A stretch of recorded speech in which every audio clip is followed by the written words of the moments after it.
Berikut adalah contoh kasus hasil traffic forecasting menggunakan dekomposisi. Pada metode dekomposisi, pertama, dilakukan interpolasi data traffic dan data waktunya dengan R kali jumlah data asli. Kedua, dilakukan proses fitting data dengan model polinom orde 1 atau eksponensial orde 1 atau power orde 1 atau power orde 2. Ketiga, kurangkan data traffic dengan data fitting dari langkah 2. Keempat, lakukan proses fitting terhadap data dari langkah 3 dengan model Fourier orde 8. Kelima, jumlahkan data fitting dari langkah 2 dengan data fitting dari langkah 4. Keenam, lakukan resample data fitting dari langkah 5 dengan 1/R jumlah data fitting.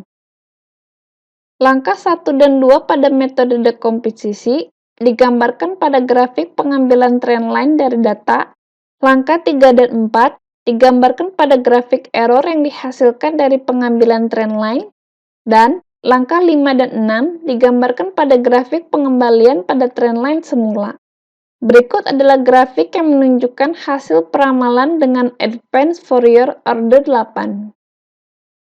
Berikut adalah contoh kasus hasil traffic forecasting menggunakan ARIMA. Pada flowchart berikut, dapat dilihat bahwa metode ini dimulai dengan melakukan plot data. Jika nilai variansi tidak stabil, maka dilakukan transformasi pada plot data.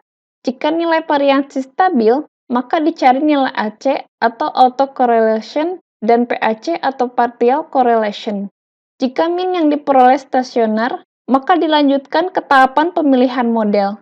Jika tidak, maka perlu diterapkan RD atau SRD hingga min menjadi stasioner.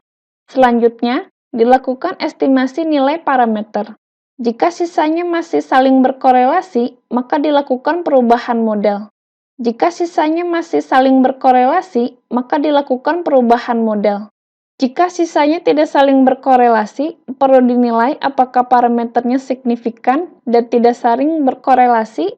Jika sisanya masih saling berkorelasi, maka dilakukan perubahan model. Jika tidak, maka selanjutnya dapat dilakukan forecast. Berikut adalah grafik yang menunjukkan hasil forecast dengan menggunakan model ARIMA. Pada proses pemilihan ARIMA, untuk menentukan hasil terbaik, selain dibutuhkan hasil korelasi, juga dibutuhkan pemilihan secara visualisasi grafis. Dengan pertimbangan kategori pelanggan berbeda menghasilkan jumlah trafik yang berbeda, maka estimasi trafik dilakukan dengan menggunakan formula berikut. Jika tidak dimungkinkan memisahkan kategori pelanggan dengan trafik berbeda, maka estimasi trafik dilakukan dengan menggunakan formula berikut, di mana AT adalah estimasi trafik pada tahun T, NIT adalah forecast jumlah pelanggan kategori I pada tahun T, alpha I adalah trafik per pelanggan untuk kategori I, NT adalah jumlah pelanggan pada tahun T, dan N0 adalah jumlah pelanggan pada tahun 0.